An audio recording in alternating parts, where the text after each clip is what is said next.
Mr. Glebe McDonald, give it up to Glebe, absolutely fantastic, thank you. Thank you very much indeed. Allow me to reintroduce myself. My name is Matt, I'm from London. My hobbies include getting stoned and buying shirts. I won't tell you the whole story. All I'll say is never take LSD, visit the giraffes enclosure of your local zoo, and then end up in Marks and Spencer's. That's where Glebe and I met. I was having an argument with my girlfriend about this shirt. She said, "This sums up our entire relationship." So what do you mean? Loud, cheap, and a bit too tight? So, basically. It's an absolute pleasure to be here in Gloucester. Allow me to reintroduce myself. My name's Matt, like I said, I'm from London, and so far I've achieved fuck all of any real significance with my life. Looking around the room, I feel like I'm amongst friends.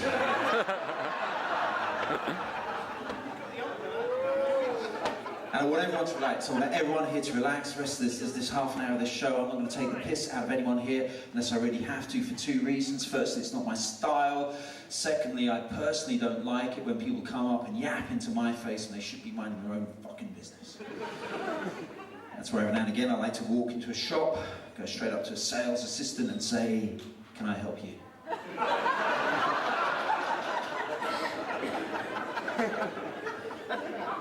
And when they go no, just go, "Well, now you know what it feels like." If you need me, I'll be in Safeways. Because I love life. I think life is fantastic, it's exciting, it's adventure, but we do waste our lives asking each other pointless, time-wasting questions. Sir, do you like pointless, time-wasting questions? No, it's a pointless, time-wasting question in itself. You know the kind of question I mean? You know when you're watching TV and there's a knock at the door and someone goes, "Who's that at the door?"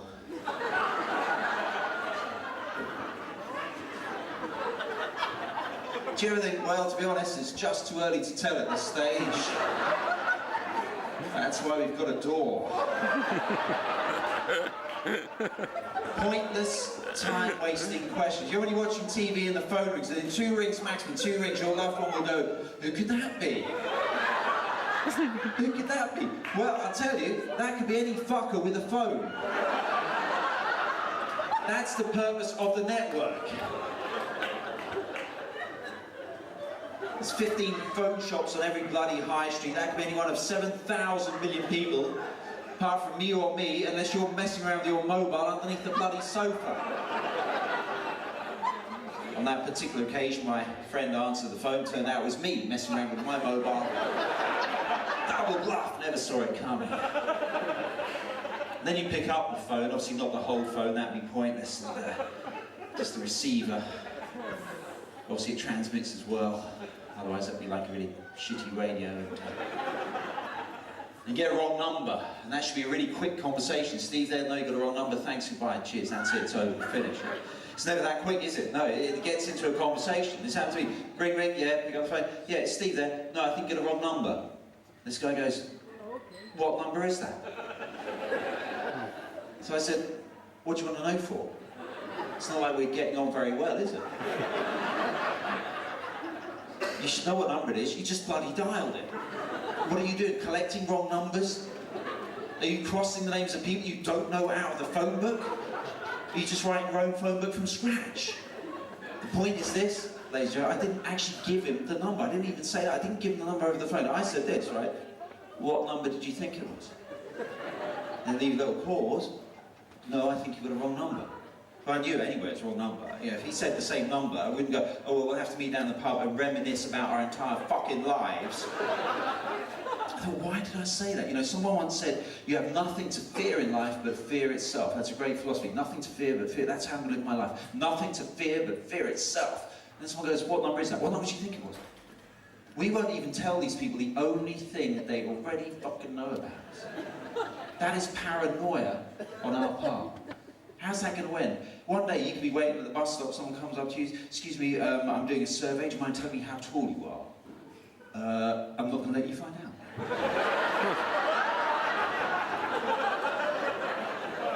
We won't tell people the only thing they already know. We won't tell them a number, for God's sake. Someone comes up to you at a bus stop, "Excuse me, mate, what time do you make it?" "What time did you think it was?" No, I think you've got a wrong time there. And the reason we do that is because we get conditioned by our parents, and if anyone here tonight has had parents, you'll know exactly what I mean. You start off thinking they're some kind of a team that are meant to bring you up and nurture you into this beautiful, massive, complex world, but no, they're like a wrestling tag team that just wear you out as you back between them. Your parents go to you when you're a kid, darling, if you're in the house on your own and the phone rings, don't give the number out over the phone. That's, you've got kids, and you say this to your kids. Do you know why parents say that to their kids? Because apparently there are people out there, okay, and what they do is they go, what should we do today, Dave? Well, what we'll do, right, we're going to dial numbers without looking at them. And then if the people at the other end tell us what number we dial, we'll go around and kill them. Yeah, right, that's a good idea. If someone came round your house, right, you're a kid on your own, your parents go, darling, we're leaving you in the house on your own, and someone came round to your house and knocked on the door, and your parents said, don't tell them the fucking address, you'd kind of see through it, wouldn't you? They already know the number, that's why the phone rings. Just wanted to get that off my chest. I should explain a few things about myself as we get to know each other. I do analyse things a little bit too much. You will learn that I analyse things too much. My friends say, Matt, you analyse things too much. And I go, really? What makes you say that? I go from a whole lot. Very inquisitive mind. Like I say, I'm 45. I've been doing stand-up now for about 12 years, and boy, are my legs tired. This is a joke. Yeah, you might as well laugh, mate, you're not getting your money back. So, because I believe in the truth, the whole truth, and that's the fucking truth. You're not now. We go to court, go, no, the first two acts were great, you know, you wrote too early. It's the truth, the whole truth, nothing but the truth. That's how we bond. I'll tell you a few things about myself. Like I say, I'm an ex-boxer. That's actually true as well. Would you believe that? Thank you. At least someone who believes and trusts. That's how you form a relationship. Belief and trust. Thank you for your support. I am actually an ex-boxer, to you doubters. A lot of my friends prefer the PlayStation. But to me, the Xbox is the only console that really delivers the graphics, frame rate, and resolution, combined with detailed Z buffering that I want from a gaming console. I'm also very good at parking. That's true, I'm very good at parking. Drove into a multi-storey car park the other week, got to level 5 without even practicing.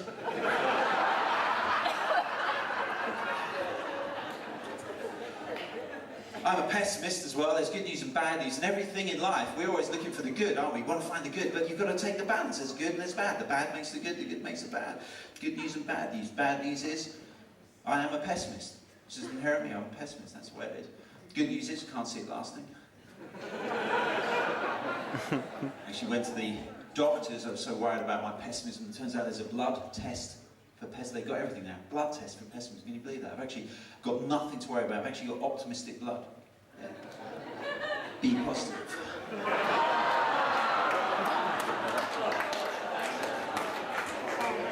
Thank you. I'm also, while we're getting to know each other, that's the thing, you've got to express your strengths and your weaknesses, then people trust you when you expose yourself, obviously in a nice way to people's vulnerabilities. I am partially sighted, that is actually true as well, I'm partially sighted. I can only like see out these two tiny little holes here and here.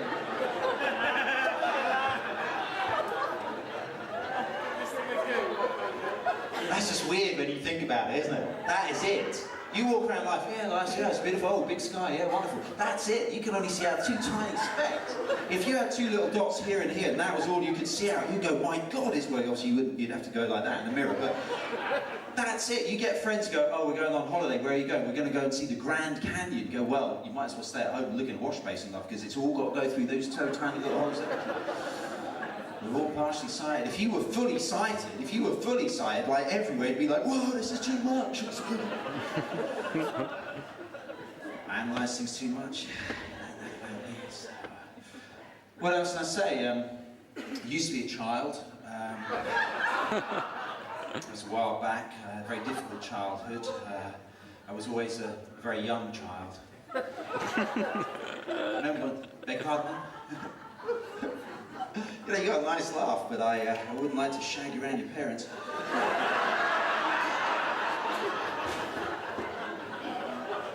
I'm joking, of course I will. Thing is, yeah, they'd know what what it's all about. They got a door. Anyway, we're getting the wrong thing there. No, when I was a child, this is true, when I was very young, I had a feeling, a thought, a sensation that I was a boy, but a boy trapped inside a woman's body. Then I was born, sorted itself out.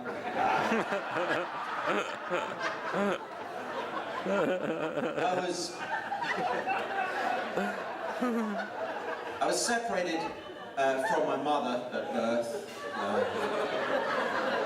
That's what birth is. And, she was a drug abuser. She just kept throwing my drugs away. She couldn't cook. She makes cheese on toast, cut off the corners, go, here's your pizza.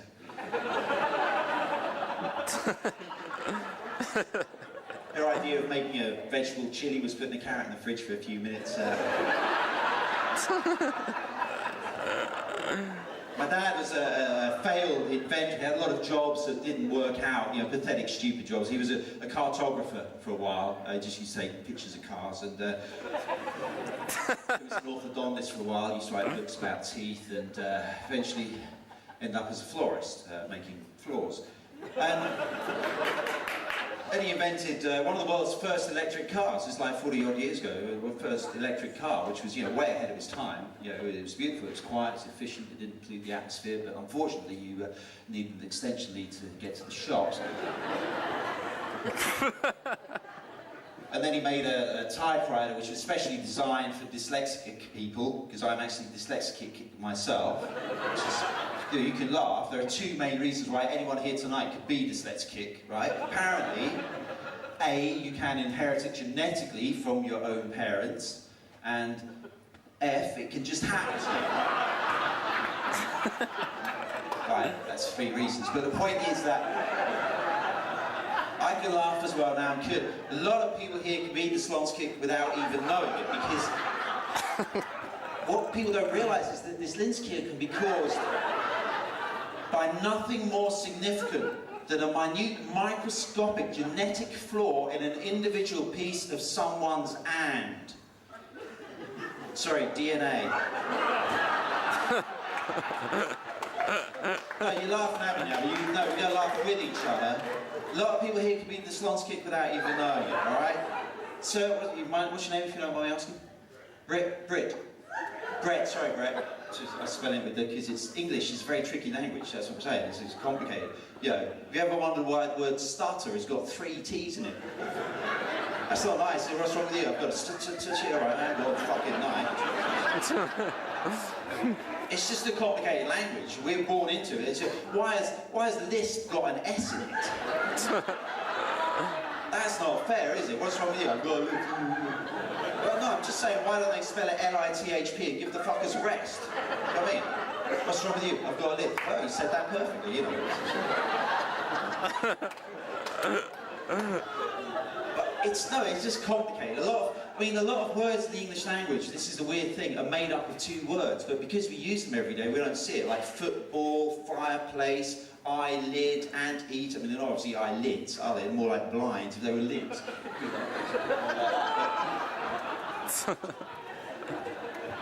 And of course, the anteater, you could only have named the anteater like after you'd named the ants. You couldn't go, what's that? It's an anteater. What are ants? You'd have to name the ants and then that and go, what's that? It's just a thingy eater. He eats those things. You go, well, why don't you fucking name those things? You go, well, see if he eats them all and we won't have to name them. So...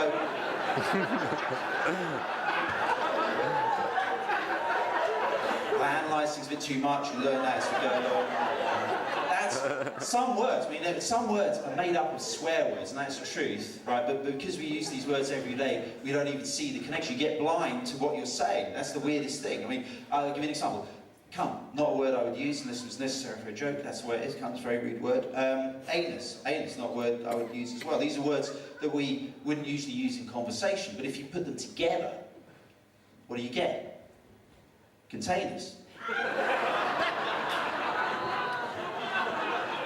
Containers that we're happy to put to our lips endlessly throughout the evening. You don't even realise it. Because there's origins, if you learn about etymology, so it's not just a coincidence, they're all very useful places to store things. So, but that's my point, Brett, is that Dyslexia can be caused by anything.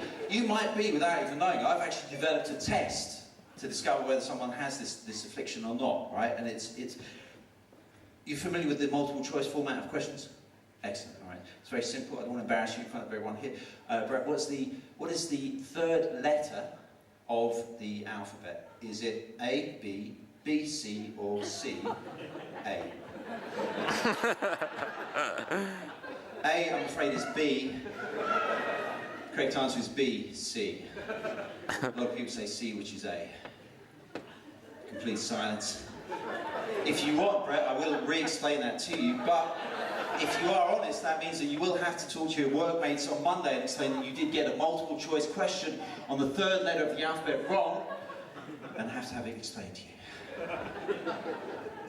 It's not his fault. It's not his fucking fault. That's what I'm saying. He might be dim, but it might just be teachers. That's what I'm saying. You might have had the same kind of teachers I had at school. At school was the worst day of my life.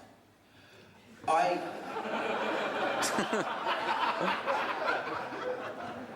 left school at 11. By 11:15, they found me in the pub, dragged me back. But no, I was one of those kids, you know, I would spend like hours and hours and hours just staring through the classroom window. Till the teacher would say, Matt, coming in or what? North London, that's where I went to school. When I was at school in North London, 73% of the kids in our school had some kind of a problem with just basic mathematics. 73%. That's almost 1 in 10.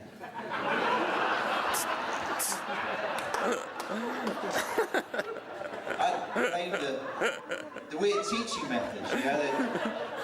They'd say things like, Matt, if I gave you 4 apples, took one away, gave you 3 pears, took one away, gave you 2 grapes, what would you have left? And I'd go, oh, fuck off, I hate jobs like that. When I was 11, I thought logarithms was how often you went to the toilet. I didn't have a clue. I seriously thought a rhomboid was one of the Waltons. I didn't know. In English, they put me in a class of backwards readers. Couldn't even read forwards properly at the time. Teachers say, Matt, you don't listen. You don't pay attention. You're going to amount to nothing in this world. You mark my words. And I'd go, no, surely you mark my words.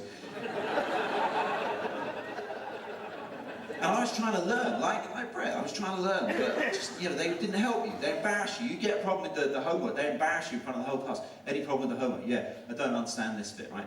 The penis, mightier than the sword.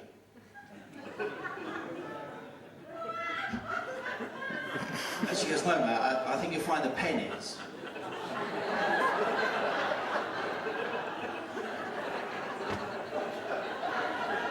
I said, oh yeah, I see what you're saying now. Yeah, I wish you'd said something sooner. I've been losing a lot of fights in the playground.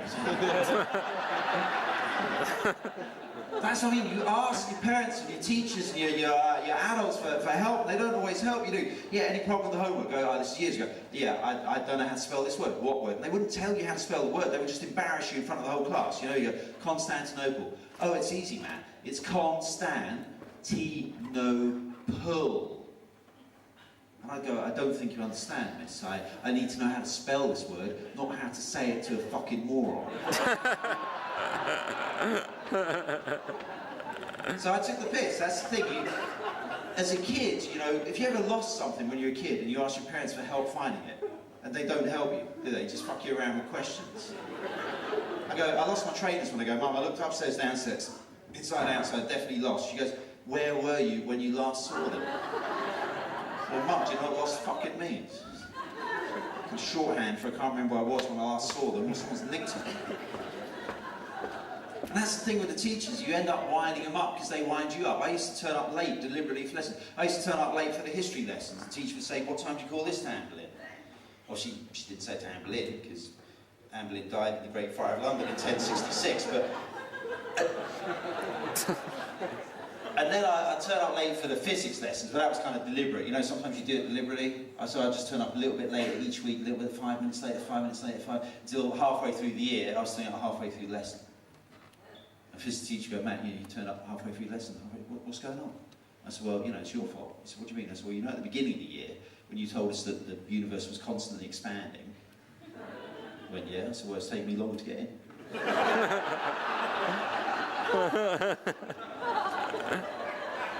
Of course, it wasn't all laughs. Next week I broke the law of gravity and got suspended. But the point is, that I think what I hated most of all about school was the games lessons. Not the games lessons themselves, but afterwards when we were naked and defenceless in the showers, and all the other kids would gather around me in a big circle and tease me and tease me and tease me, and I can still hear their chants ringing in my ears today. You've got a big penis, you've got a big... It takes a while for that one to sink in. I vow... It takes a while for that one to sink in. I vow... that when I left school, if I ever saw my games teacher again, I would kill him. And I bumped into him about 20 years ago. He was across the road, I was in the car. Easy as that. I wish I could change the past, you know. I guess we all wish we could change the past. And, like, who knows? I just want to go back 10 seconds and get rid of that blip. But maybe we could. Maybe one day in the not too distant future, they'll find a way we can go back into the recent past and relive some of those yesterdays again for a moment in the future one day, not too far from now. Obviously that's not going to happen overnight, but one day we might look back on a time when we thought it would happen overnight. Okay, I don't know how these things work. People say it will never happen. They say you can't turn back the hands of the clock. There's usually a knurled wheel or something. What I'm trying to say is don't listen to what people say unless it's me, because people say stupid things. They say you can't judge a book by its cover, but if it's called Nympho Rod Riders Fuck Sheep, they say he who hesitates is lost. What does that mean? Think twice before you hesitate? I think it was Nietzsche that once said, that which does not kill me makes me stronger. Then again, he probably never had the shits on a Spanish holiday.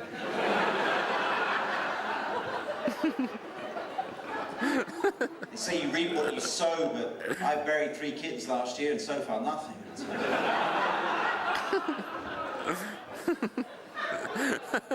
They say live and let live. Would you go along with that, sir? Live and let live? Does it make any sense to you? Yeah? What's your name, if you don't mind asking? Sorry? Simon, live and let live. I disagree, Simon. It means nothing. It's just alliteration. You're not like you're going to go buy a paper and kill 10 people. Like, live and let live, it means nothing. Get rid of the stuff that's in your head that doesn't mean anything. Replace it with something you've thought through yourself. Forget live and let live, Simon. Live and let property. Obviously, at the moment, there's a downturn in the market, but if you've got some capital, you can buy a house. 7 years, it'll double in value. Look after your tenants, sit on a fortune. Just think your own thoughts. That's all I'm saying. Brett, beggars can't be choosers. Would you agree with that? Beggars can't be choosers. Yeah, probably. I disagree, Brett. I mean, I'm glad that you thought about it. A lot of people just go, yeah, blindly. Do you know what I mean?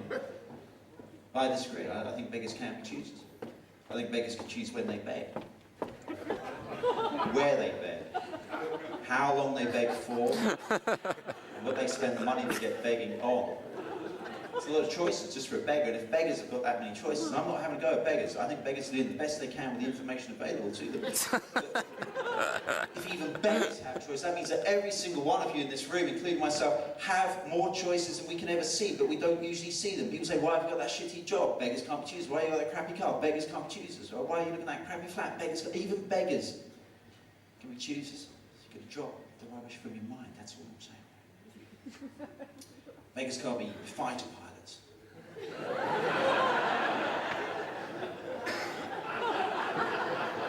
Well, of course, then you've got to test it. It's got to see if it stands to reason. I mean, you've got to be a fighter pilot, you've got to be physically fit, you've got to withstand what are known as G-forces. It's not a gravitational force, obviously, as general relativity tells us, it's just an acceleration, but the effect is the same. You're going to get a G-lock, a gravity-induced loss of consciousness. You're going to black out in the plane if you're not physically fit, and that's going around a tight bend in the sky. You've got to understand weapons management, fuel management, international law, avionics, what the systems are telling you the plane is doing that you can't feel through the seat of your pants, aerodynamics, don't freak out me, aero from the Greek word for chocolate. Dynamics just means that it's bubbly. And of course that green shiny metal is the aerofoil. You can't master such a broad spectrum of disciplines if you're living underneath a railway bridge with water dripping on your books, not even knowing where the next meal's coming from. You can't turn up at an Air Force base prep with a dog and a piece of fucking string and say, can someone hold Rex? I fancy going a tornado. If we've learned anything tonight, it's that beggars can't be fighter pilots. So I'm gonna go shortly. I've got to go home to a lonely bed. I know what you're thinking, buy another bed.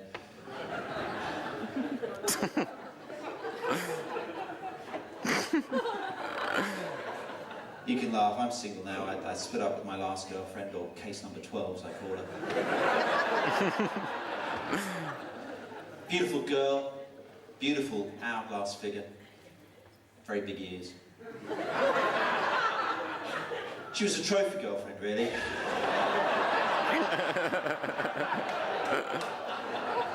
Don't worry, we've got time for a couple of these. She used to wear a lot of makeup, and I like a girl that wears a lot of makeup. When I first met her, she was so heavily made up, she didn't really exist. And she had a big round face, long, thin, pointy nose, just one nostril. Which I didn't mind, but she kept looking at me funnily.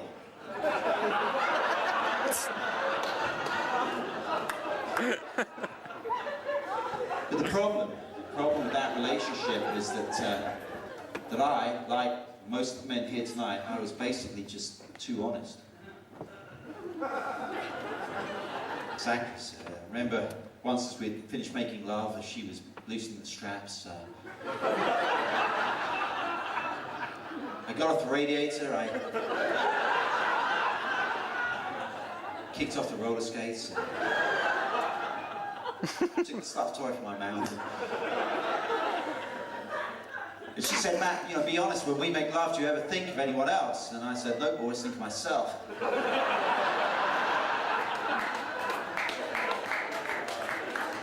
Truth is, ladies and gentlemen, I didn't always think of myself. I was secretly thinking of someone else. I was secretly thinking of Heather Mills McCartney. A strange reaction. How many people here like Heather Mills McCartney? Oh, not much at all. How many people here don't like Heather Mills McCartney? Bigger reaction. How many people here have ever met Heather Mills McCartney? No one. And yet you judged her. It's not funny, man. This is a person's life that we're talking about now. The majority of the people in this room have judged Heather Mills McCartney just by what they've seen in the media and heard about her. She was battling someone who's immensely powerful, had a lot of lawyers working for him. She could be a very nice person. It's perhaps wrong to judge people without meeting them. Sorry to bring the evening down. Having said that, I realised the other day that I couldn't bear to be in the same room as Heather Mills McCartney for more than 2 minutes without literally puking up my guts, ladies and gentlemen of the jury, and leaving that room screaming. That's not an assessment of her personality in any way, shape or form by what I've seen in the media. That is based purely on my allergies. Well, no, because she lost her foot in that accident a few years ago, and I'm lactose intolerant.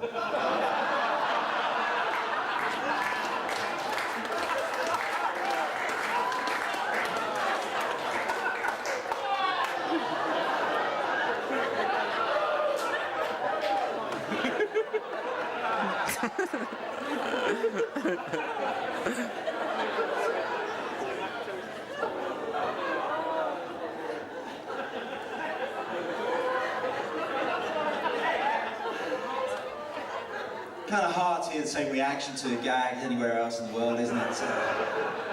You might think I left that quite a bit too long there, that little delay there, but in actual fact you'll find there's still people around this room who haven't got that joke. Now and again you'll hear someone say, lactose.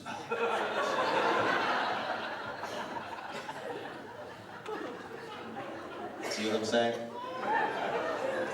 Might be the worst joke you've ever heard in your life, it might be the best joke you've ever heard in your life, I don't know, but it's the one you're going to tell your mates tomorrow at work, so you go fuck yourselves. I mean, Matt, well, it's been an absolute pleasure to see you around. Thank you very much indeed. I'm lactose intolerant.